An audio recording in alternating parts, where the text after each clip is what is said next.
Mesdames et messieurs les représentants des autorités civiles, religieuses et militaires, Mesdames et messieurs, en vos grades et qualités, monsieur le rabbin des Hauts-de-France, mes chers amis, comme chaque année, nous célébrons avec émotion et recueillement la commémoration du soulèvement du ghetto de Varsovie. C'est un moment propice pour rappeler que nous sommes désormais les témoins de l'histoire, que nous sommes responsables de la transmission de ce terrible savoir, de la compassion et de l'admiration pour les héros, en partie anonymes, qui sont morts pour ce combat pour la liberté. Nous le faisons avec le sens de la responsabilité qui est la nôtre. Transmettre le message de la vigilance permanente contre l'inhumanité et contre la cruauté envers les humains. Jour après jour, l'horloge tourne, mais on ne tourne pas la page.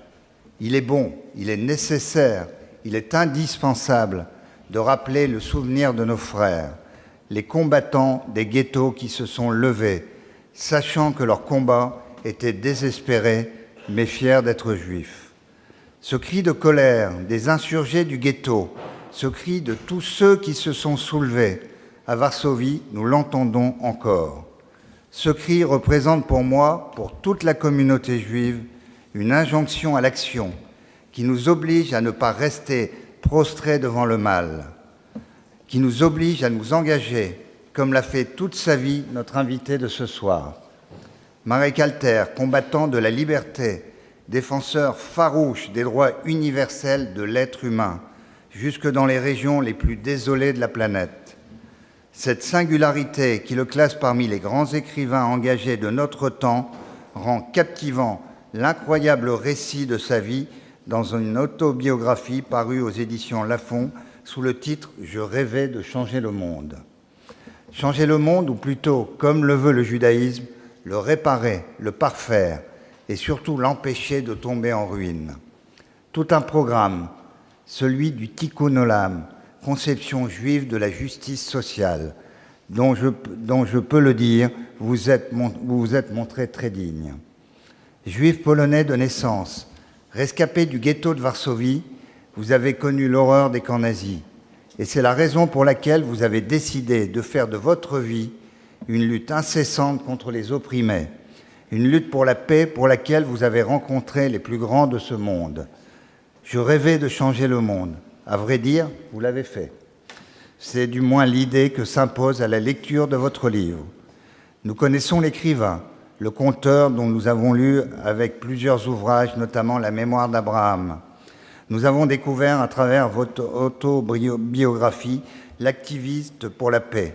Inlassablement, vous mettez en relation, vous organisez des rencontres. Vous jouez les intermédiaires officiels et officieux, toujours au service de la paix et du dialogue, avec toujours cette obsession du lien par la parole et la rencontre entre les humains. Difficile de résumer ce livre de mémoire, tant votre vie a été riche. Mais il est à votre image, un homme débordant d'énergie, une énergie mise au service avec une immense générosité d'un idéal de dialogue et de paix. On vous trouve partout où les droits de l'homme sont bafoués. Vous êtes de toutes les luttes et de tous les combats. Vous êtes un homme qui rêvait de changer le monde. Vous croyez beaucoup en l'homme, car il a le pouvoir de changer le cours des choses. Et je veux vous dire qu'aujourd'hui, ce soir, nous sommes debout, nous sommes les héritiers de ces personnes mortes parce que juifs.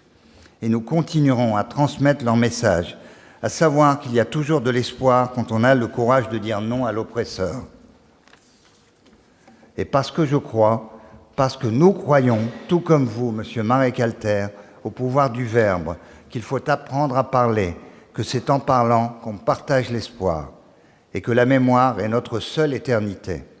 Et je terminerai par une phrase tirée de votre livre, de cette saga d'un combattant du siècle. Il ne faut jamais écrire ses mémoires, ou alors le plus tard possible. Cela nous vieillit. Rassurez-vous, votre cavale dans le siècle, au contraire, vous rajeunit à nos yeux. Merci.